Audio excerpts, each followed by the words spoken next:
Pagpalain po tayong lahat. Ako nga po pala si Emmanuel O. Alejandro. Ito po ang aking daily devotion ngayong July 19. And for today, ating pag-uusapan kung mabilis ka bang magalit. Kapag ba yung kapwa mo ay nakagawa ng kamalian sa iyo, do you immediately retaliate? Maaring sinigawan mo ba yung kapwa mo dahil siya nagkasala sa iyo?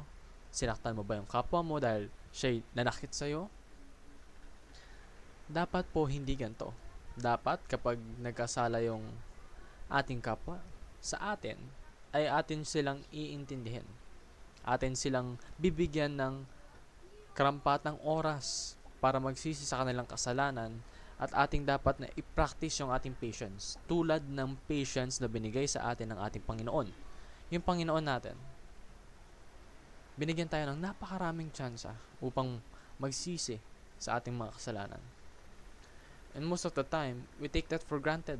Nagsasala pa rin tayo, nagsisinungaling tayo. We're still lazy, we're still doing these sexual immoralities. We're still indulging in the pleasures of the flesh. Even though God has given us numerous amounts of patience. But despite that fact, nandito pa rin tayo. He still continues to give us this chance to repent.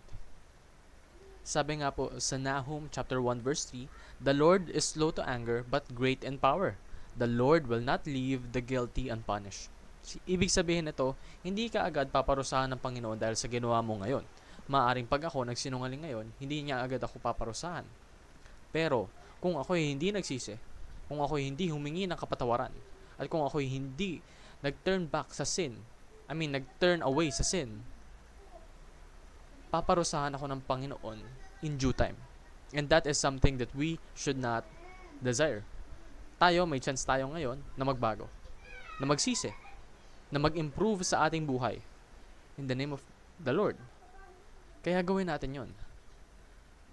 Kahit na God is patient and slow to anger, kahit na dinedelay niya yung justice at pinapakitaan niya tayo ng kaawaan, huwag nating i-abuse yon. We must be quick to repent. Yung pagsisisi dapat mabilis sa atin. Nakagawa tayo ng kasalanan, gumagawa tayo ng kasalanan ngayon, bang! Realize that that is the sin that you need to stop. Tumigil ka sa mga kasalanan ginagawa mo ngayon. Maaaring may mga pleasures of the flesh kang hinahabol. And mahirap mang talikuran, kailangan mong talikuran yun dahil yun ay mali. At kapag hindi mo yun tinalikuran, there will come a time, judgment day is coming, and you will no longer have the chance to repent. So repent now while you still have the chance. Kasi do not abuse God's patience. Because there will come a time na yung patience ng Panginoon ay nagamit na at oras na ng panghuhusga. Pero hanggang sa ngayon, na patient ang ating Panginoon, gamitin mo ito bilang senyales na magbago. At gamitin mo rin itong inspirasyon upang ipakita yung pasensyang binigay niya sa'yo at ipadama mo ito sa ibang tao. May makita kang nagkakaroon ng sala, huwag ka agad magalit. Huwag mong pagtaasan ng boses. Huwag mong saktan lalo. Ngunit bigyan mo ng pagkakataon upang malaman niya yung kanyang kamalian at tulungan mo siyang magbago.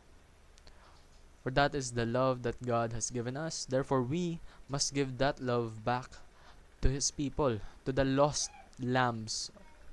No? Kasi kung ikaw ay believer ng Panginoon, isa sa mga glory na binibigay mo sa Kanya ay yung pag-i-influence ng iba pang taong maging faithful believer din. And in doing so, may expand natin yung kingdom ng Panginoon. Yun lamang po ang aking daily devotion. Maraming salamat sa pakikinig. Pagpalain po tayong lahat and let us all give glory to God.